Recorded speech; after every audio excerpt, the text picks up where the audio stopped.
我最近在家琢磨千层蛋糕到底能不能做1000层。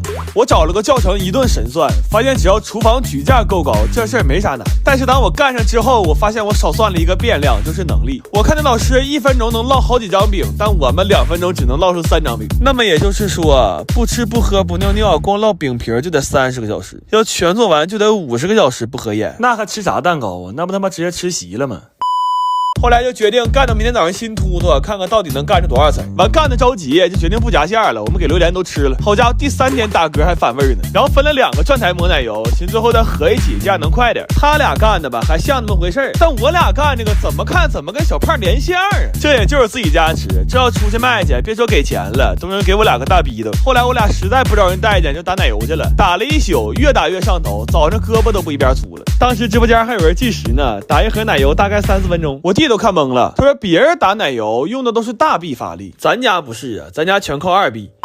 又干了4、5个小时，干到早晨8点多，真干不动了，就感觉已经形成质量守恒了。这个蛋糕每增加1层啊，可能对应着我们的寿命就要减少1年了。最后这俩加起来也就将近400层，干了20个小时才干这么高。我最开始居然还考虑过举架不够怎么办，我可真幽默。我对这个世界最后的善意就是没把他俩合起来，这玩意儿你说不切开，谁能分清它是地雷还是千层？不过我算了一下，要准备的好，2天1宿是完全有可能干出一个真正的千层蛋糕的。我打算缓1个月再挑战一次，但最近肯定是不可能了。这点玩意儿打包了30多盒，我们吃了2天，第3天这个奶油味和榴莲味一起反上来的，我太让人纯醉了。我前2天种草了一个榨油机，按那个卖家说的，这种古法笨榨的花生油吃着健康，炒菜还特别香。我寻思榨完可以给全家都分点呀，所以我一气买了30斤花生米。那炒花生的时候屋里得有40度，我感觉我们都要比花生先熟了。这机器我们也没使明白，鼓出了2个小时才鼓出这么多，完了还全是渣子，就感觉古法笨榨呀，我们就占了个笨。完家里没有酒精，这酒精灯里就点的这泡油，但点这玩意儿好像给我点1氧化碳中毒了。当时很多事儿我现在都没印象了。我姐提了个气管子给我弟打烊，我到现在没想明白为啥。后来剩的那29斤半，我们就琢磨拿石磨给它磨成花生酱，但是这一下就多个大火。我们试了很多办法，发现还是一粒一粒拔最快，但这桌子上起码得有2万粒，这活实在是太让人绝望了，根本看不到尽头。他走了，我们还得接着扒呀。就这画面在电视上看着，都得以为我们接受劳动改造呢。后来就爱咋地吧，我们拿花生米出去社交去了，车里坐不下了，就把大驴先留家磨着了。完开饭店的哥们非常热情，非要留我们吃一顿。我们当时心里惦记着大驴呀，是1万个不愿意啊，但是社会上的人情世故他没办法。我们坐在那如坐针毡呢。后来看了会儿他直播拉磨，才解压了不少。完赶的也巧，他磨差不多了，我们也回来了。该说不说的，他磨这个花生酱是真好。我发现拉磨这个事儿他确实有天赋。我仨决定以后不拖他后腿了，拉磨这活就让他个人干了。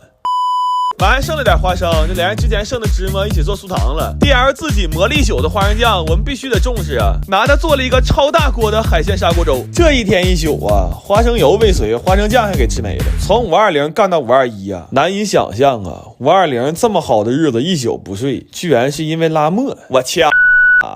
我最近发现只用大米和水居然能做出来米线，这事儿我太想试试了。我从来也没吃过不放胶的米线呢。主要是我看了一个教程，它写的也不太难。它的原理呢是先想办法把馅米变成粘米粉，后面就跟做手擀面差不多了。我一看这个我行啊，但是奈何它人生无常啊。我们干了20个小时，但其实就干出来仨事儿。拉磨，冰了几瓶元气夏日限定的海盐水果，做米线失败。我后来半夜时候非常暴躁，因为之前不管做的好吃难吃，它起码有口吃的。你等今天这个，我们即将迎来的却是一锅热气腾腾的大米汤。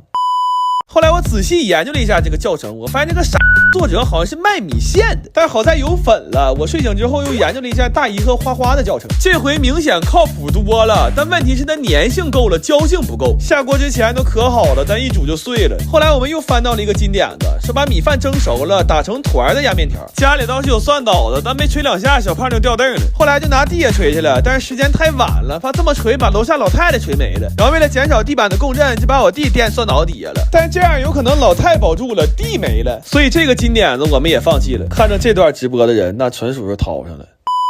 专业的学生给我们发了一个非常专业的配方，但是我俩一起试了一下，在不加食用胶的情况下，还是没办法做出整根的米线。他后来还试图和我探讨如何能更优化，但我告诉他，你个人干吧，我干不了。我给他普及了一个比较冷门的课外知识，我说哪怕是一头驴，它的阳寿应该也是有限的。